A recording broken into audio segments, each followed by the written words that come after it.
Fais pas ci, fais pas ça. Il y a des gens qui n'ont que ça à la bouche. C'est haram par-ci, c'est haram par-là. Mais haram, qu'est-ce que cela veut dire au fait ?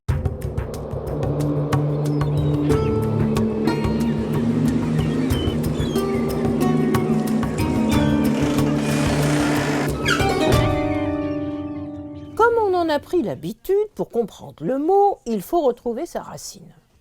On supprime donc les voyelles et il ne reste que les consonnes H, R, M, qui nous donnent le verbe harama, dont le premier sens est interdire. Oui, mais pas dans le sens interdire pour interdire, mais interdire afin de protéger quelque chose ou quelqu'un.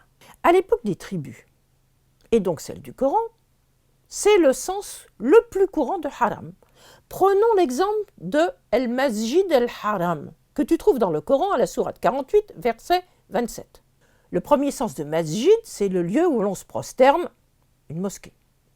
Alors, Masjid Haram, ce serait donc une mosquée interdite ? Pas du tout. Masjid Haram signifie que le lieu est sous une telle protection de Dieu qu'il ne peut être attaqué. Interdire pour protéger. C'est aussi le sens de haram quand il s'applique, toujours dans le Coran, à des aliments dont la consommation pourrait mettre la santé en danger. Pour faire court, tout ce qui pourrit au soleil, le sang ou la bête morte. À propos du porc, son interdiction est empruntée au texte sacré des Juifs, puisqu'il n'y avait pas de porc en Arabie, ni à l'époque du prophète, ni d'ailleurs aujourd'hui. À l'époque des tribus, celle du prophète, on ne pouvait pas non plus obliger quelqu'un à faire ce qu'il ne voulait pas. Mais après les conquêtes dans l'Empire musulman, la société ayant changé, les règles changent. Et rappelle-toi, ce qui change en premier quand les règles changent, c'est le sens des mots.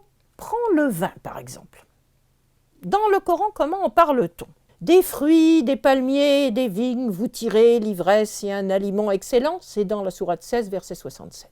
Dans le Coran donc, le vin, c'est pas haram. On n'interdit pas la boisson en soi, mais son usage et surtout son excès.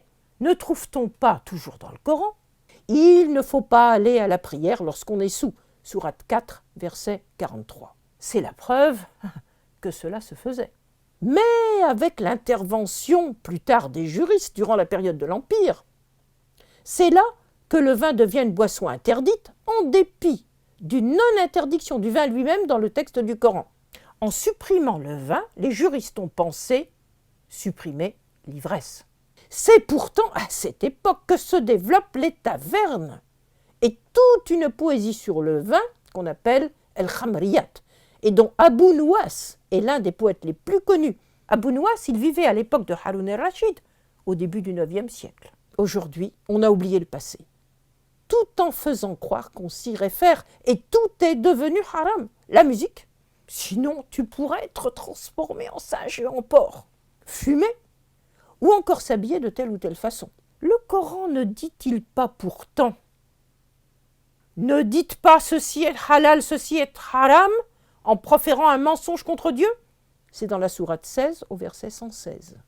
À très bientôt pour un autre mot et son histoire.